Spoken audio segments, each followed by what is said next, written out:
G'day people, my name's Rob, I'm from AstralTek Computers. Today I've got a little interesting overclock video for you.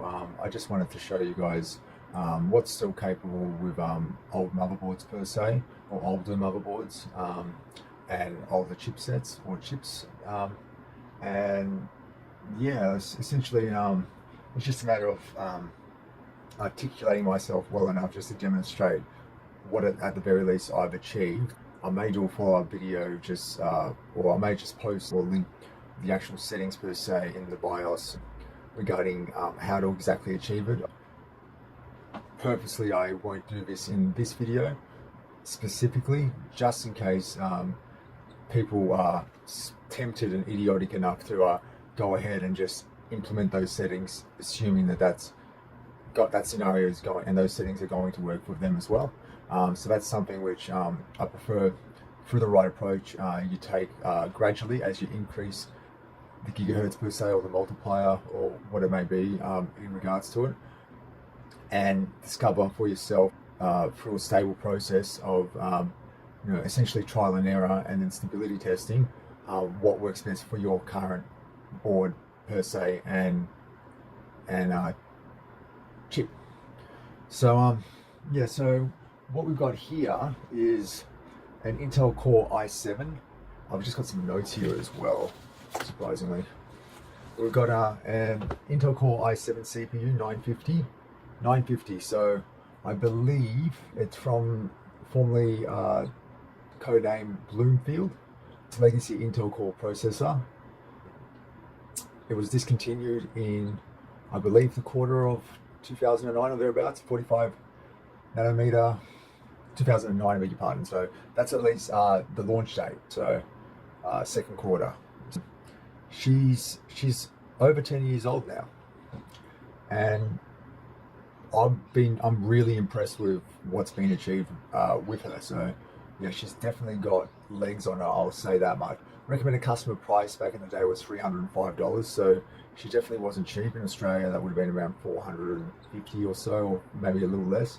Cores, you've got 4 cores, 8 threads, hyperthreading per se available, bus speed maximum 4.8 GTS more available.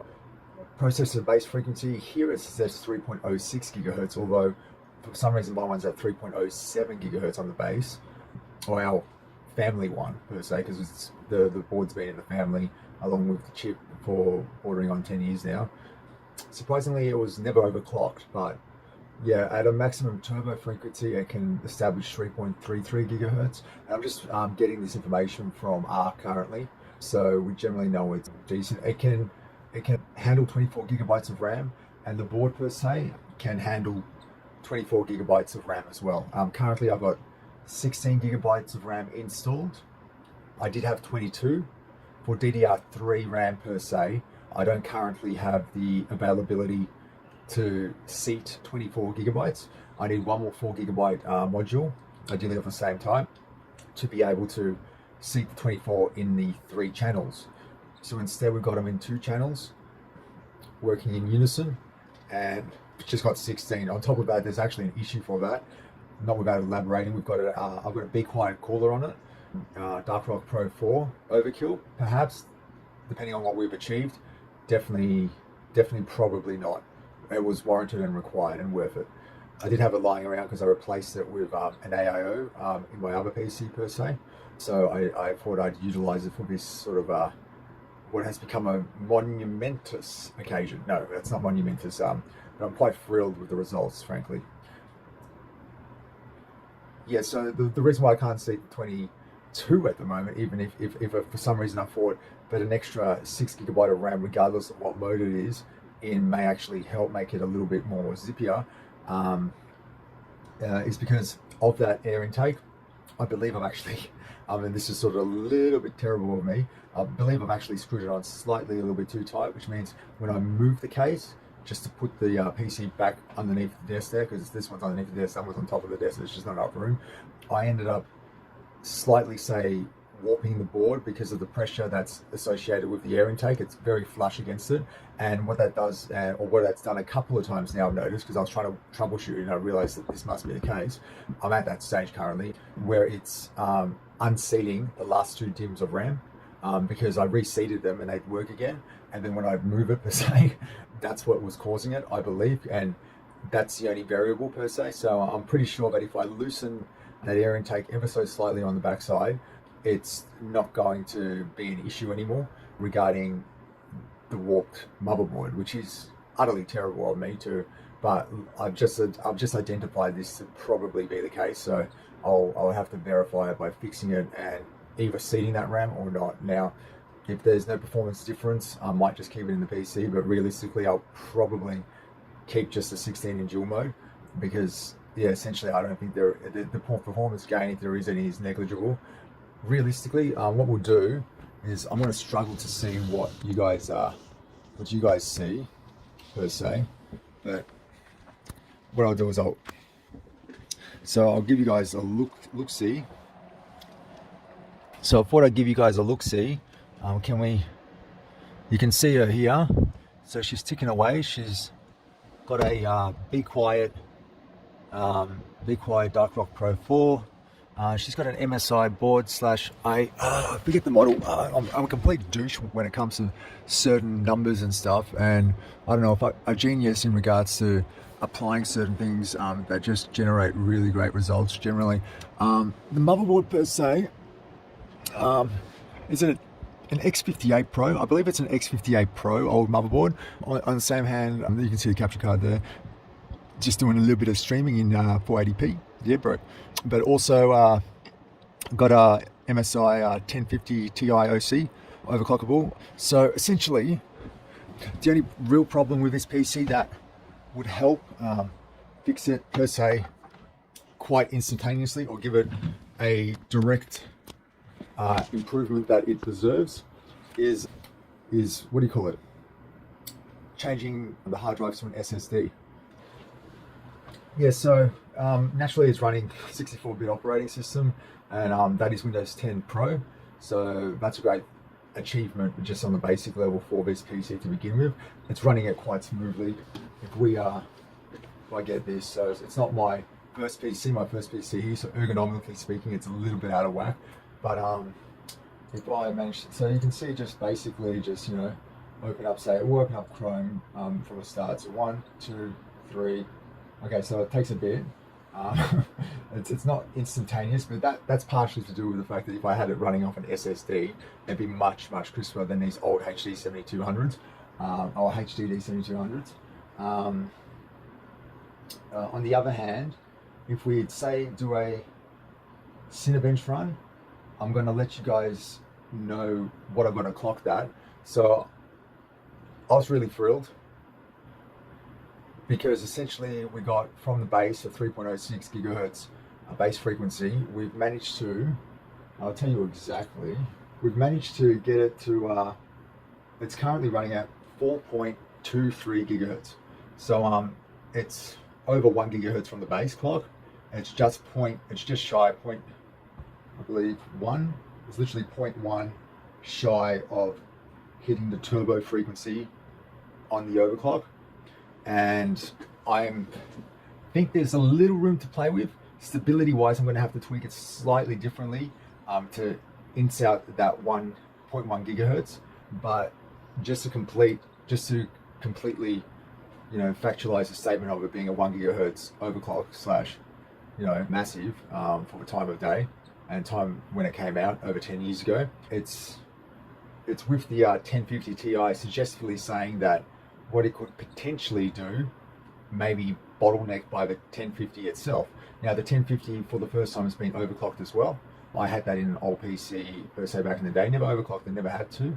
I don't recommend you honestly overclocking things until it's needed to be the case, because why bother putting it under any form of strain or debate of strain whatsoever? Think about that. But at the same time, having it prepped and knowing its capabilities, when it's new, you'll be aware of how to easily emulate those capabilities once down the line when it's worthwhile overclocking, if you're planning on keeping it for a longer period of time. If you do see performance gains from overclocking, it's your CPU, overclock it. But when it comes to these older ones, especially this one, I'm tiptoeing around the fact because I've got a 97K here, I've got a 950 here. Essentially it's like your K variety i7 here, and 10 years later, I've got the equivalent here. So it's like they're like older brother and sister here, and they're part of the family now. So I want to probably keep this CPU and have my potential kids or whatnot practice on it per se as well, if they get the luxury to. Do you know what I mean? So I even like, yeah. So money was tight at one stage. I was even considering selling a couple of computers, and I fought against it. I just thought, nah, no way, because people wouldn't appreciate the value of it and what it's capable of. Because what it is a lottery. It is technically one of those golden chips, isn't it? You know what I mean? With that sort of increase in performance. Capability wise, I'm not 100% sure what the capabilities were regarding standard increases in these CPUs from back in the day. I haven't looked that up. So it's, yeah, so you know for a fact that I played with it for a bit. There was issues with stability slightly higher. It was blue screening.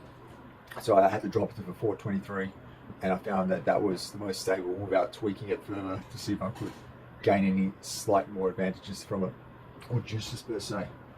So what we're going to do is, I don't know how it's going to run, because sometimes when I turn on the internet, weird stuff happens on this PC, so hopefully there ain't any issues. I've got results already.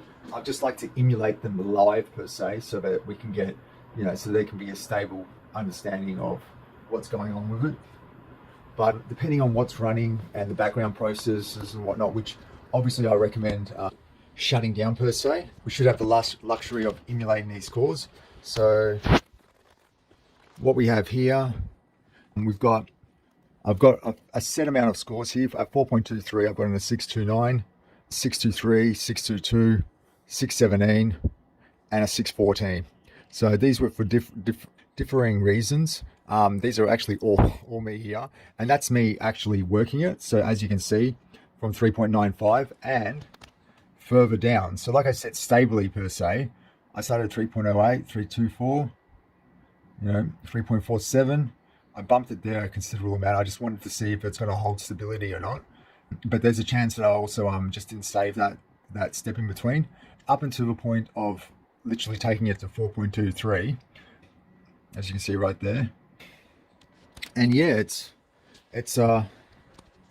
definitely a sick ass feat per se. So I'm going to run an OpenGL test. So it's going to obviously be run in unison with the 1050, which nowadays is quite a cheap card to obtain. In Australia, that probably wouldn't cost more than $150 realistically, which is probably the top end spectrum, second hand, easily enough. You could probably get them for a little less depending on the seller. I think you can still buy them new, surprisingly, for about $200 Australian. We'll see how many frames it's running in Cinebench 15s. Unfortunately, it has to prepare the project, and you have to remember that this is essentially running off the HDD, so it does take its time. There, it's in it now.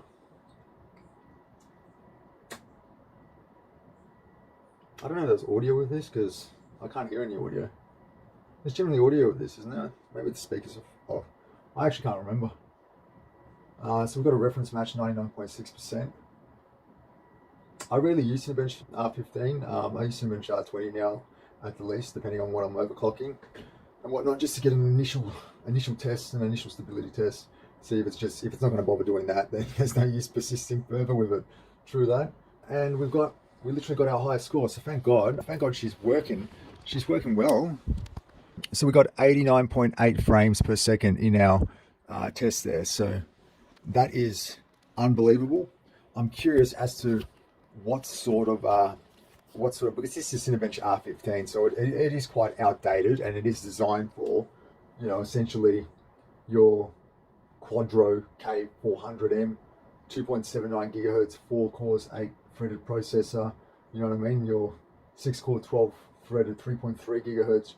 With your GeForce GTX 460 per se. So, it's designed for older CPUs, and the benchmarks and the scores are reflective of that. Generally, when you open it up. But yeah, that's a really good result. 89.80 frames on that, and that's our top result so far. And we've had a few which have been close. Even at 4.11 gigahertz, we had 86.79 frames. Now, yeah, the graphics card is helping maneuver that up, but there's a certain point in which it seems to tip once the processor is below a certain frequency. And for example, without the graphics card actually implemented, we're getting scores, I shit you not, of, I believe I deleted them, they were around the 50s or just, yeah, around the 50s in regards to frames per second from the implementation of the CPU per se specifically, because I had it in, I actually couldn't work out what the issue was.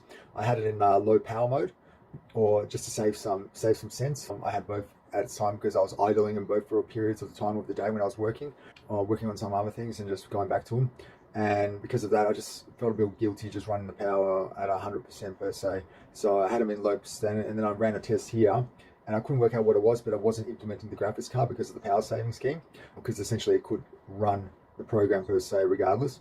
So I put it back into balance, and that already fixed the problem, let alone having it obviously in performance mode is another story. I'd even debate ultimate performance. Is it really justified? No. But I debated it because it's ultimate. Back in the day, it's still been the bomb, you know. So I mean, there was better things out there at the time, but this was a great consumer product in that regards, especially if you've managed to do something like I've done here. So you have to have a motherboard that's capable of it as well. Remember that, because not all motherboards have the same properties when it comes to, or the availabilities of the same properties and functionality when it comes to overclocking. So you want to make sure that you know, before you get too optimistic, if you're going secondhand or something and you want to just play around with a project and overclocking, these type of motherboards and chips are definitely a lot of fun and worth it for the person who's interested. I'd suggest just be warned that you double check the motherboard's capabilities per se. Just check some forums, see people overclocking them. If you're a novice and you're starting out with something older as well, if you manage to get it cheap. But you know, that's the debate will be, if you can get it cheap and you're getting the chip and the thing, you have to wonder who you're getting it from, because either it can or it can't, and either they're willing to get rid of it cheap and it can, which is amazing, or they're willing to get rid of it cheap because it did and it's sort of bumming out now. You get me? On the other hand, they're completely unaware of it, they don't care, and you know, you can play around for the first time essentially as well if you get the luxury, which is what I got the luxury of, and I was very I'm very content and happy that I managed to preserve it as well and not do anything stupid idiotically to it, getting it to this level. We're going to do a CPU run now of Cinebench. Now I should have realistically had started this earlier because it's going to take a little bit of time. Surprisingly, there you got your 8 threads. So do I have any processes running in the background? I think I've got 1 or 2. There'll be background processes like usual in Windows. I haven't disabled certain background apps. So that's definitely going to be, you can see it running through there. So that's cool.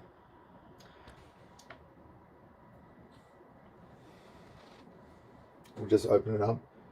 There she is, like a snake. She's fairly quick. I in fact think she's running a touch slow at the moment, because I've seen that like as a snake. I imagine it like the old school snake game on the Nokias. I imagine it moving around, and I've seen it move around like that. And this PC, on the other hand, does the same thing with its 8 cores, 8 threads, and essentially it does it on Cinebench. Here we go, we're finished on Cinebench R20. So you essentially get the, it's like an identical cousin, just the next level above, because this one I clocked to 5.3, the 97K. So yeah, it's literally another gig up on top of that. But you know, I mean, this day and age, so it's been 10 years and we've gotten 1 gig from Intel, effectively regarding overclock capabilities of say the i7s per se. So that's something to take note and take home with, or go home with as well. Unfortunately, we did get the highest score, which was 634. So that's up 629 on that.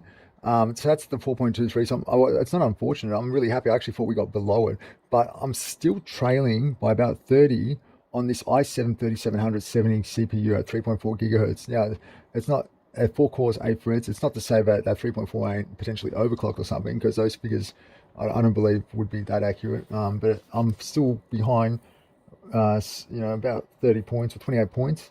And I don't know if an SSD would help. I think drastically, perhaps. Definitely 24 gig, tri mode. I forget the exact terminology, but you know, instead of dual mode, you got it in tri mode. Why have I got it up there? Jesus Christ, man! I don't know. I've been watching too much of what's his name, Timmy Joe, or you know, and he's like, "Hey guys, Timmy Joe here." But anyway, now like I said, look at it. It's actually loading up currently. I've loaded it from the NVIDIA launcher slash. Don't normally do that. We do have sound, so there was no sound in Cinebench R15.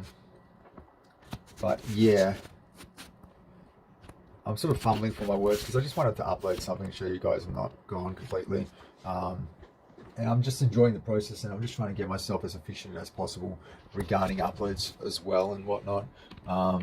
So it's something that I definitely want to consider going forward. That's a good spot for the camera, isn't it? So let's continue on. So what are we going to do? We're going to, okay, so forgive me. Actually, we won't go to Sydney service. I have to go to like London service, which is like a 300 millisecond thing. It's shocking. To get a game at this hour, sort of in Australia. Singapore we can get games, but I don't feel like running around in a circle per se for 20 minutes until you get popped or you don't, because that's what seems to happen with Singapore servers. They're really like, I just like, let's go in there straight away, all guns blazing, So here we got the screen. Let you guys have a closer look. All right, so there's a better angle for you all. You all. What are we going to do? We'll just see how it is running in the firing range per se, because I don't want to let my team down just yet. Obviously it's a different story loading up probably the map, but it's loaded up instantly. It's pretty dark. Remember, I generally play controller, and you'll be like, controller, you are completely crap, aren't you? You know what I mean? And yes I am. I don't even know how to slide, frankly. Actually, I do know how to slide. I just forgotten it's Alt. No, it's Control. See, it'll come back to me if I play it. Plus, like, this mouse ain't on the pad per se. Like, we got a pad up there. Is that shoot? Are you kidding me? What's pickup? E. That's E / Okay. I'm gonna have to connect my controller for you guys to get it similar to what what it's capable of / while scrolling and whatnot. My settings are all out of whack on top of that. So if we go to settings, like, look at that sensitivity. That's definitely not correct. I'm sure it isn't. Probably mouse acceleration should never be on. But anyway, controller wise, I'm not a simplistic fella. I actually go into advanced look controls and I completely set it up per se. Our target compensation should be off, in fact, because I don't believe it exists, frankly. That's the surprising thing, but we're not going to get into politics of Apex and whatnot, and whether it exists or it doesn't. I'll tell you what. Yeah, so i9 930, 4.23 gigahertz. Thinking 7, 8, 9, 10 can get another 0.1 out of it if I can manage to. Dark Rock Pro 4, cooler on it, required and justified, not a waste. Potentially a 1050s bottlenecking it. Maybe actually suggested a 1060 or 1070 may ease it up just enough to get a bit more juice out of it, potentially.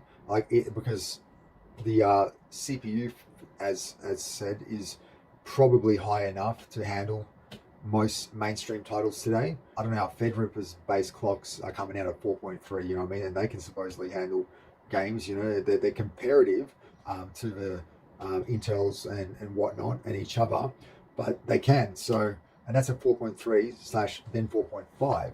But the 4.3s are factored into the equation on those lists, and those lists are what are running games. So yeah, I mean, it looks good. I can't complain. So I've got an extra PC for when a friend comes around. Either a mate will be chilling down over there and we'll be playing over here on that one, and that way I'll just succumb to the fact that I'm going to play over here. But we're definitely going to need, depending on what he's playing, an extra controller or whatnot. But I'll tell you what, guys, thanks for listening to me crap on.